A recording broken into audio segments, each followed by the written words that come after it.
그를 알아보지 못하고 무심코 그냥 지나쳤습니다. 하지만 이 바이올린 연주자는 아주 유명한 연주자였습니다. 그의 연주를 듣기 위해서 콘서트 홀을 찾는다고 하면은 수백만 원이나 되는 티켓을 구입해야 했습니다. 수천 명이 그를 보고 지나갔지만 걸음을 멈추고 그의 연주를 끝까지 들은 사람은 불과 몇 명밖에 없었습니다. 이와 같이 우리는 종종 아주 특별한 순간, 귀한 순간을 당연하게 여기고 지나칠 때가 있습니다.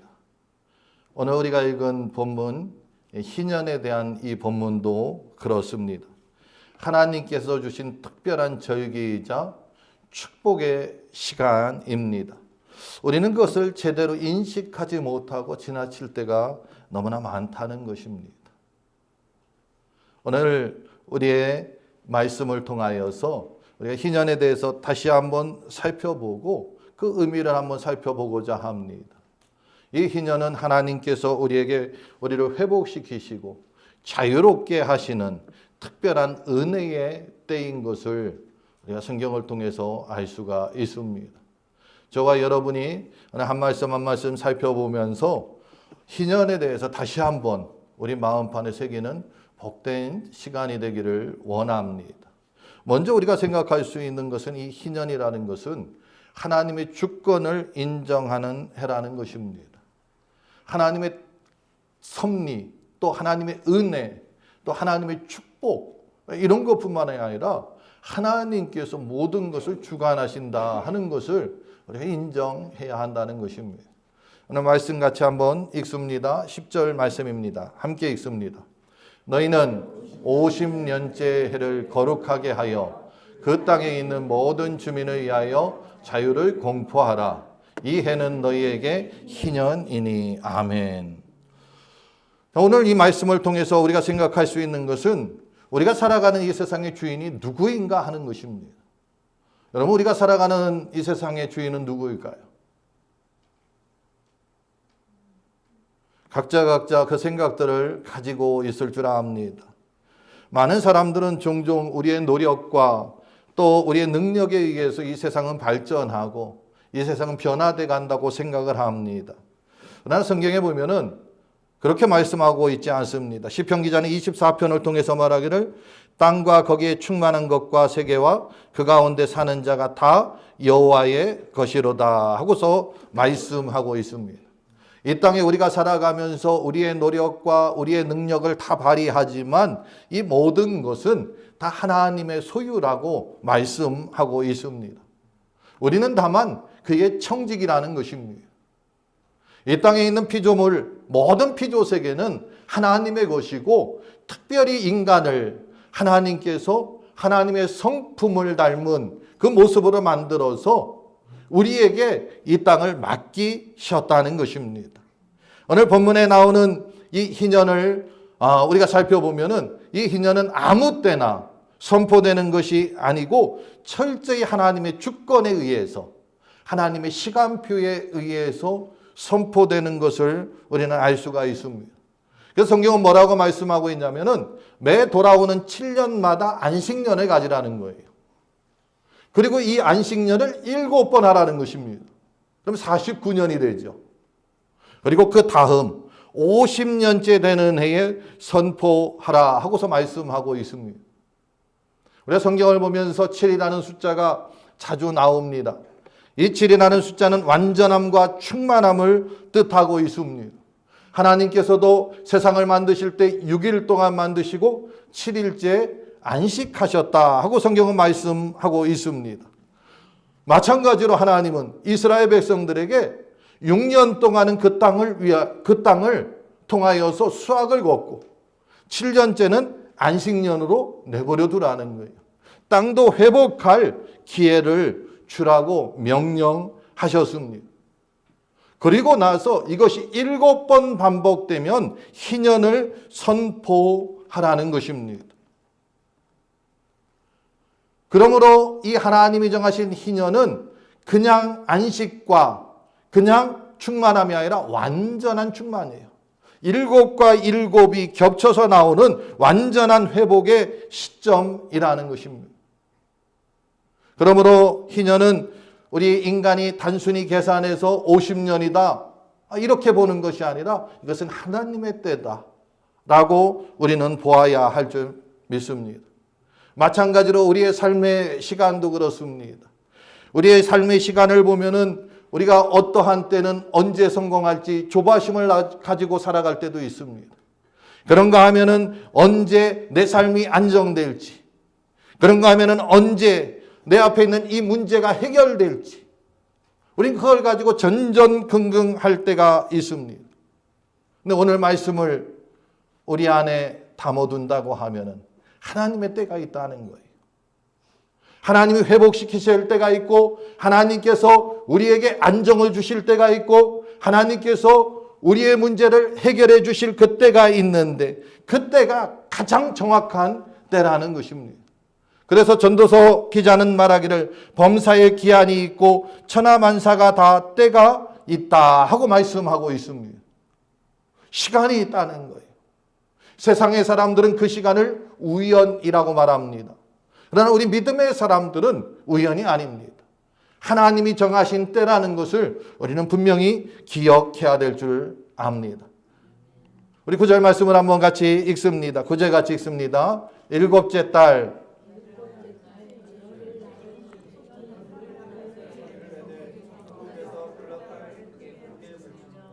다시 한번 읽어볼까요? 너무 중구난방인 것 같아요.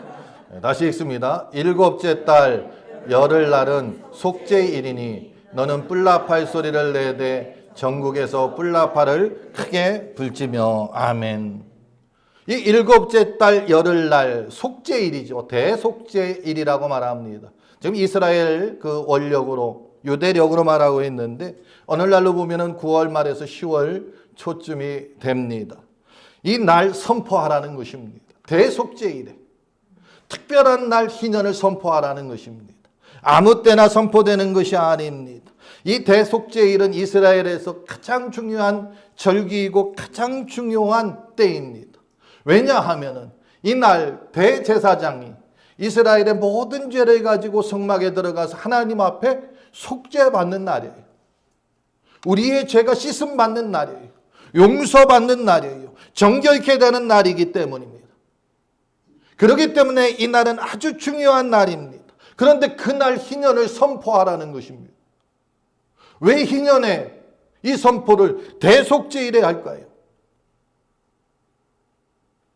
그것은 어떤 물리적인 자유뿐만 아니라 영적인 회복도 포함되기 때문에 그렇습니다.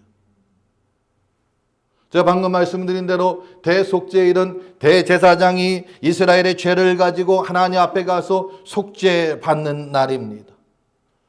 영적으로 죄사함을 받는다는 거예요. 동시에 경제적, 사회적 회복도 이루어지는 날이 희년의 날입니다. 희년의 선포예요.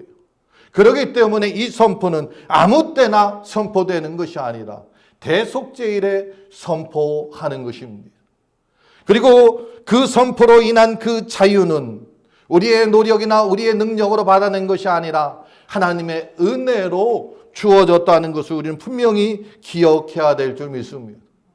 인간의 힘, 인간의 제도, 우리의 헌법으로 희년을 정한 것이 아니고 하나님께서 정하셨는데 그것은 하나님께서 피조물된 우리가 하나님을 배반했음에도 불구하고 용서하시고 회복시키셔야 한다는 그런 의미를 담고 있습니다. 그래서 이 희년의 선포는 하나님과 나와의 관계에 회복에 우리가 또한 초점을 맞춰야 한다는 것입니다. 경제적인 선포, 사회적인 그러한 회복을 우리가 생각하기에 앞서서 영적인 회복, 이것을 먼저 생각해야 한다는 것입니다. 다시 말해서 희년은 죄와 사망의 속박에서 해방되는 것을 상징합니다. 그러므로 오늘날도 우리는 이 희년을 선포하고 이 희년의 의미를 우리 마음속에 담아야 한다는 것입니다. 당시에는 노예가 자유를 얻었고 땅은 주인에게 돌려주었습니다. 그러나 그보다 더 중요한 의미가 있는데 그것은 무엇이냐? 오늘날 우리가 예수 그리스도를 통하여서 구원을 받았다는 것입니다. 그것이 희년이 갖고 있는 그러한 의미입니다. 성경이 이렇게 말씀하고 있습니다. 그러므로 아들이 너희를 자유롭게 하면 너희가 참으로 자유로우리라. 예수 그리스도께서 십자가에서 우리의 죄값을 대신 지불해 주시면 너희가 자유를 얻는데 진정한 자유를 얻는다는 거예요. 지금 시대, 지금 성령의 시대를 보세요. 이스라엘 백성들은 자신의 죄를 대제사장에게 위임하고 그 대제사장이 성소에 들어가서 하나님 앞에 용서를 받는데 해마다 반복해야 했습니다. 자유를 얻었지만 참 자유가 아닌 거예요. 그러나 신약에 와서 예수 그리스도께서 십자가를 지심으로 우리의 죄값을 완전히 지불하셨고 우리는 참된 자유를 얻었다는 것입니다. 이 희년에 뿔나팔을 불어서 그 희년을 선포합니다. 이 뿔나팔에도 우리는 여러 가지 성경을 통해서 그 의미를 볼 수가 있습니다. 뿔나팔이 불려지던 그때에는 이스라엘의 중요한 사건들이 있을 때 불려졌습니다. 시내산에서 하나님의 임재가 있을 때에 뿔나팔을 이스라엘 백성들은 불었습니다. 여리고성을 무너뜨릴 때에 불었습니다. 이와 같이 이 희년에도 그 시작을 알릴 때에 뿔나팔을 불었다는 거예요. 하나님과의 관계의 회복이고 하나님의 능력이 나타나는 그러한 시간에 이 희년의 나팔이 불렸다는 것입니다. 그러므로 저와 여러분도 오늘날 하나님과의 관계의 회복을 통하여서 이 희년을 선포하고 뿔나팔을 불어야 한다는 것입니다. 희년의 선포는 다른 것이 아닙니다. 우리가 회복된 기쁨의 선포이고 우리의 삶을 다스리시고 하나님께서 회복하여서 하나님의 백성 세웠다는 그러한 모습, 그러한 은혜, 바로 그 상태를 선포하는 것입니다. 이것이 하나님의 주권을 인정하는 것입니다. 또한 두 번째로 희년은 자유와 회복의 선포라는 것입니다. 우리 오늘 본문을 읽으면서 보았듯이 억눌린 자들에게 자유를 주고 또 잃어버린 것을 회복시키는 것이 희년의 참 의미입니다. 이 희년을 통해서 이 희년은 하나님을 위한 것이 아니라 이스라엘 공동체를 위한 것입니다. 특정한 어떤 사람을 위한 것이 아니라 이스라엘 모든 공동체를 위한 것임을 우리는 성경을 통해서 알 수가 있습니다.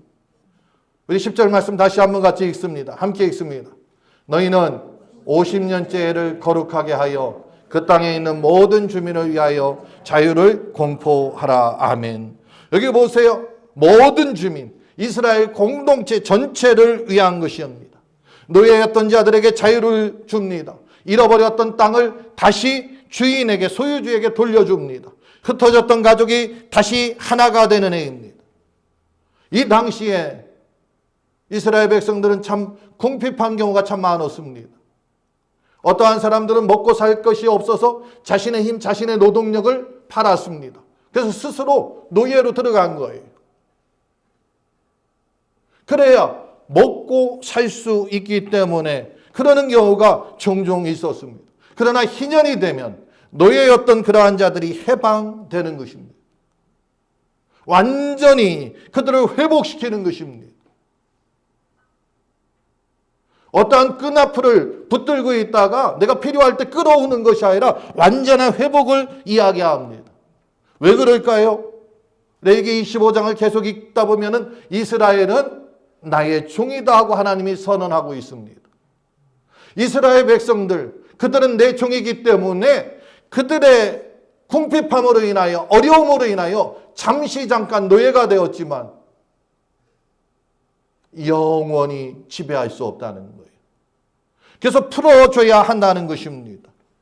마찬가지로 우리가 죄로 인하여서 사탄 마귀의 종살이를 하는데 예수 그리스도께서 우리의 죄값을 지불함으로 우리를 구원해 주셨습니다. 그리고 하나님의 속박 아래 우리를 살게 한 것이 아니라 자유를 주셨다는 거예요. 이게 희년의 참된 의미입니다. 그러므로 우리는 인간이 어떤 다른 인간을 영원히 지배할 수 없다는 것을 분명히 우리는 기억하고 모든 사람이 동등됨을 우리는 선포해야 한다는 것입니다. 인종에 따라서 구분이 있지 않습니다. 성별에 따라서 구분이 있지 않습니다. 어떤 직업에 따라서도 구분이 있지 않습니다. 하나님의 다스림 속에는 누구나가 다 동일하고 다 평등하다는 것입니다. 나이에 따라서도 구분이 없습니다. 바로 희년은 이 공동체를 위해서 선포한 것입니다. 두 번째로 희년은 그 토지가 원래의 소유주에게 돌아가는 그러한 의미를 담고 있습니다. 다시 말해서 회복의 뜻을 담고 있다는 것입니다. 13절 말씀 같이 읽습니다. 함께 읽습니다. 이 희년에는 너희가 각각 자기의 소유지로 돌아갈지니라. 아멘. 이 말씀을 보면은 원래의 소유주에게 다시 돌려주라는 것입니다. 경제적인 이유로 땅을 팔 수도 있어요.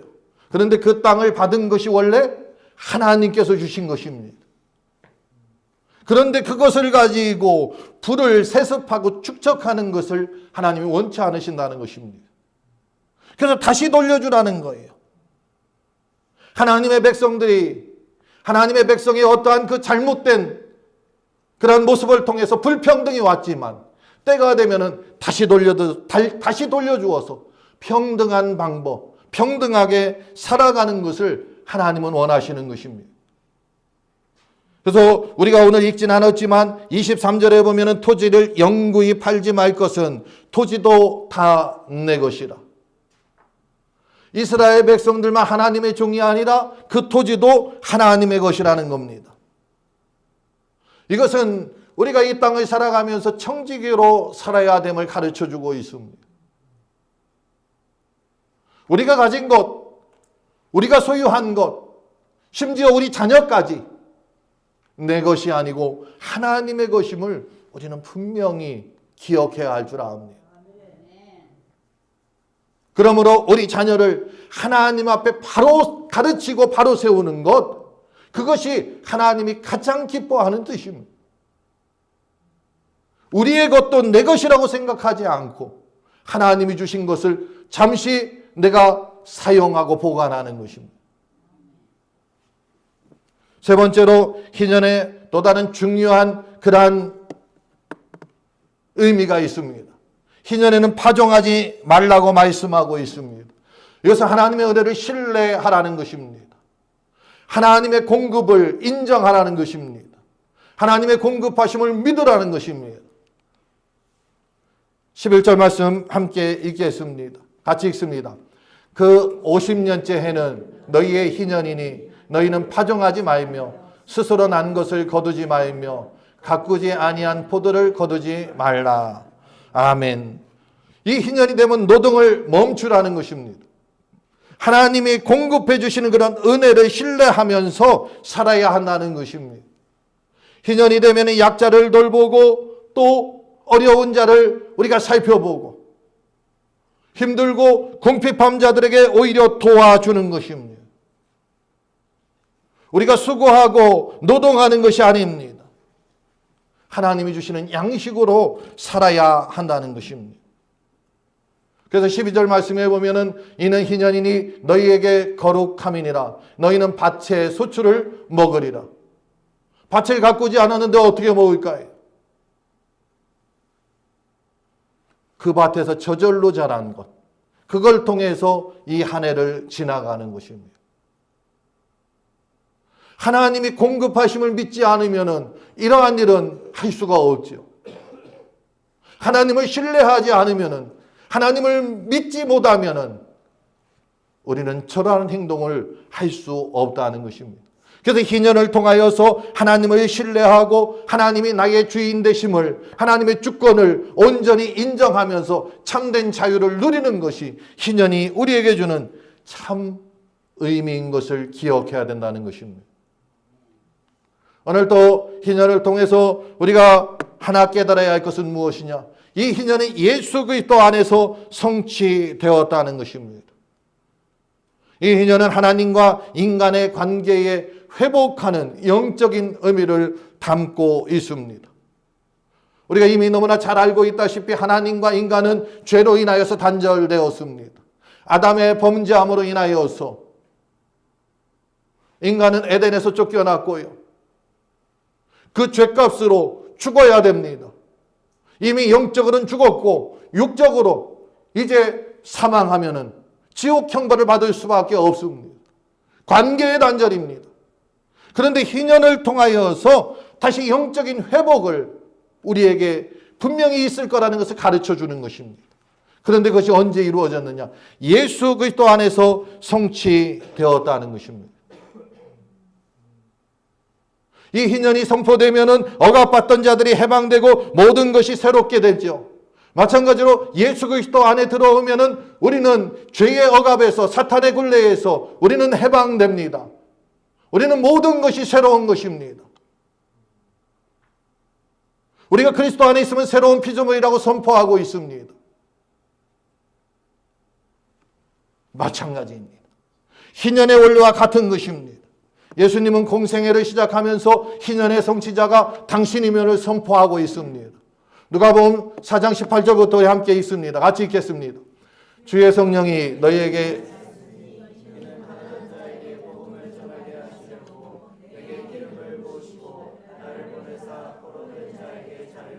눈먼 자에게 다시 보게 함을 전파하며 눌린 자를 자유롭게 하고 주의 은혜의 해를 전파하게 하려 하심이라 하였더라. 아멘. 이 말씀은 예수님께서 이사야서 61장을 인용한 말씀으로 바로 예수님께서 이 희년을 완성하고 나면은 바로 저렇게 된다는 것입니다.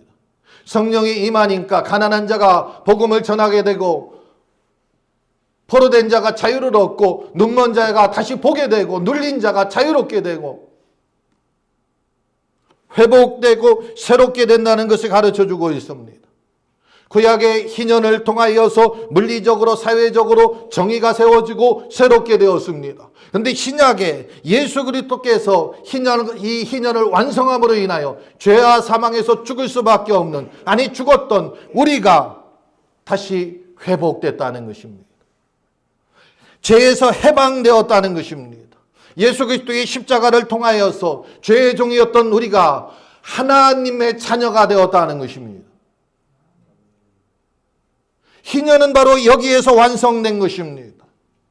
그러면 이 희년은 회복, 되돌림의 뜻을 담고 있습니다. 우리 그리스도인들이 다시 되돌아가야 합니다. 언제로 되돌아가느냐?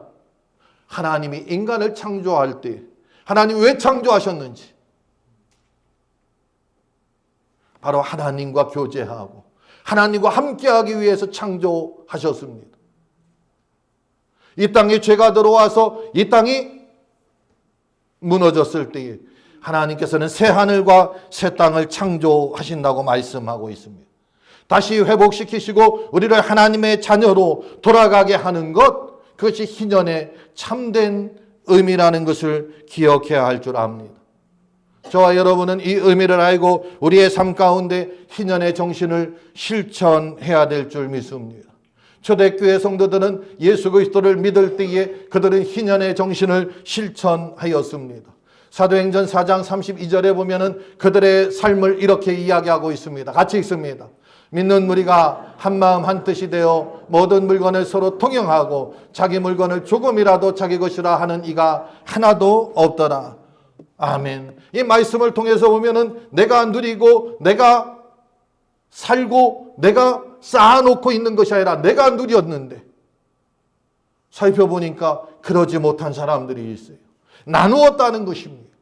이게 희년의 정신이죠. 다시 회복하는 겁니다. 에덴 동산에서는 네 거 내 것이 아니다. 하나님의 것이었습니다.